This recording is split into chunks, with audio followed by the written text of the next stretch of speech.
So this is gonna go back to the source. Basically, it releases the energy.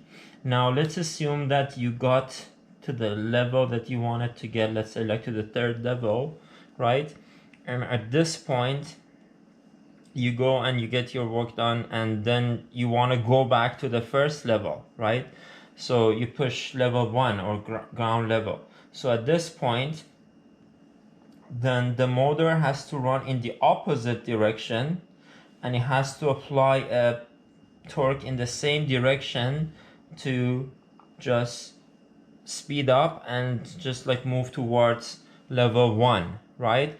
But as it gets close to the level 1, it has to stop, right? So the speed, it's still gonna be in the same direction, the rotational speed, but the torque becomes negative. So first, when you try to move, like you're gonna be working in the quadrant 3, the third quadrant, where both torque and omega m are in the same direction, but in the opposite of the direction that we chose as positive. And then when you get here, the machine becomes a generator. Basically, it tries to stop. So the energy stored in form of mechanical energy, it's going to be released back to the source. Okay, so, and I'm sorry, this is class E. Sorry about that. Okay.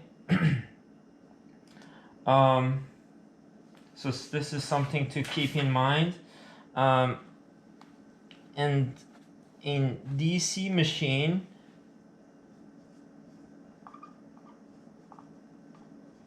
you would find this duality very helpful, that like we have omega and tau, and then voltage and current.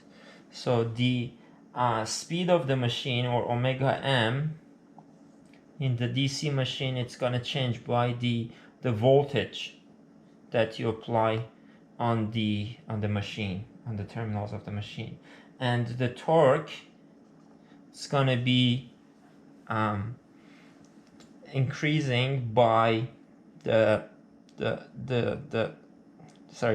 current of the armature, the armature current.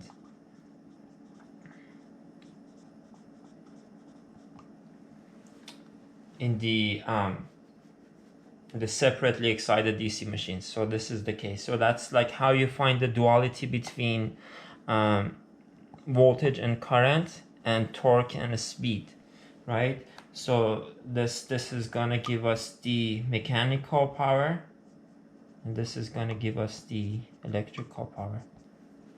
Okay. So let's now let's assume that here, like, we have a very simplified switching order, so that switch 1 and 2 turn on together, and switch 4 and 3 turn on together. This is switch 3. Okay, you know that switch 1 and 4 cannot turn on together, and switch 2 and 3 cannot turn on together because they're on the same leg, right? So we're just gonna work on a simple case that switch 1 and 4 turn on together. So let's say like this, at this point, both 1 and 4 turn on together, and this is G of 1 and 4, and this is, let's say like at this point, 2 and 3 turn on together. Okay, and we're gonna look at the output voltage here. So in this case, when switch 1 and switch 4, I'm sorry, switch 1 and switch 2, and switch 3 and switch 4, I'm sorry about that. 1 and 2 and 3 and 4. When switch 1 and 2 are on, we would have the current going in this direction, and it goes back here, right? So the output voltage, it's gonna be equal to Vs at this point, right? And the current is also gonna be positive, right? The current is going to be positive as well. So like in this point, we are going to be in the first quadrant, right? And we are in the forward motoring part, right? Then what's going to happen after that? Let's say that switch 1 and 2 are off, okay?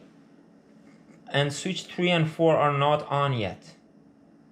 So at this point, 1 and 2 off, and 3 and 4 are not on yet. So what would be the case here? We still have some current stored in the inductor. So the inductor has been energized. So it has to find a path to release its energy, right? So it finds the path through D3 and D4, right? So here at 1 and 2, S1 and S2 were conducting. At this point, D3 and D4 will be conducting, right? So what would be the voltage applied on the motor? It's going to be, at this point, it's going to be negative Vs, because the positive terminal of the output voltage is connected to the negative terminal of the source. So this is going to be negative Vs. The current is still positive. So which quadrant are we at? We're going to be in the fourth quadrant. The current is still positive, but the voltage is negative, right? At this point, switch 3 and 4 are going to turn on, right? Switch 3 and 4 are going to turn on. So in this case, when switch 2 and 3 and 4 are going to turn on, this is going to happen. The voltage, the current is going to go from here to here, and then go back here and goes back here. Okay, so the voltage across the load or across the motor is going to be still negative Vs, and the current becomes negative 2, right? So the inductor is charging in this direction now, right? The current is going to be negative. So which quadrant are we going to be at? We're going to be at the third quadrant. Okay.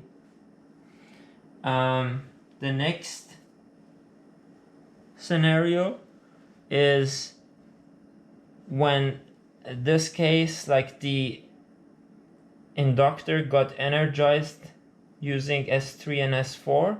Now both of them are open. So what's going to happen in this case?